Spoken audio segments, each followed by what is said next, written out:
سرکرده از 20 ایولی سال جاری در شهر العین امارات متحده عرب چمپیونات جهان اوید با صنعت محاربه‌های آمیخته میان نورسان جریان دارد. هیئت مکمل منتخب تاجیکستان نیز در این چاره‌بینی سطح بلند اشتراک داشته الکی با یک قطار دستاوردهای قابل توجه شرف یاب گردید. قسمی از هیئت منتخب نورسان صنعت محاربه‌های آمیخته کشور بعد به دست آوردن نتیجه نظررس به وطن برگشتند. پرچم برداران میهن را در فرودگاه بین المللی پایتخت نمایندگان فدراسیون مذکور، مسئولین ورزش کشور، والدین و دوستان و پیوندان با صمیمیت بی اندازه استقبال گرفتند.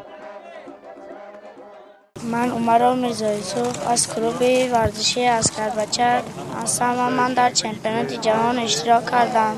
من 3 رقیب خود را شکست دادم و در چهارم مغلوب شدم و سزاوار جای دوم گشتم. من به نورسانانی که من را تماشا دارند گفتنی هستم که آنها را نیز مشق کنم و به این سطح‌ها برسم.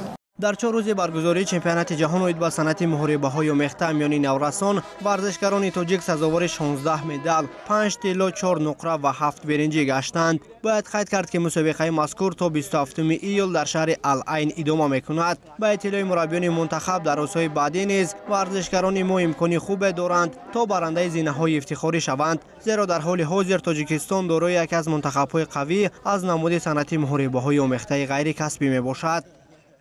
من حلیم جان دولت هستیم از کربچه و در این مسابقه سزاوار جای سوم گشتم و من 3 رقیب داشتم.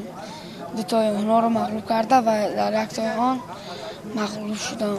من در این مسابقه دل مادرم هستم و کوشش میکنم که در دیگر مسابقه سزاوار جای اول گردم. جای تاکید است که فدراسیون صنعت محاربه‌های آمیخته غیر کسبی تاجیکستان یکی از نهادهای پیشرفت ورزشی کشور میباشد که در سمت دستگیری جوانان و نورسان نقش فعال دارد. با تشکیل مسابقه‌ها تمرین‌های دسته‌جمعی بهترین‌ها معین شده جهت معرفی تاجیکستان به مسابقه‌های سطح بلند سفربر می‌شوند.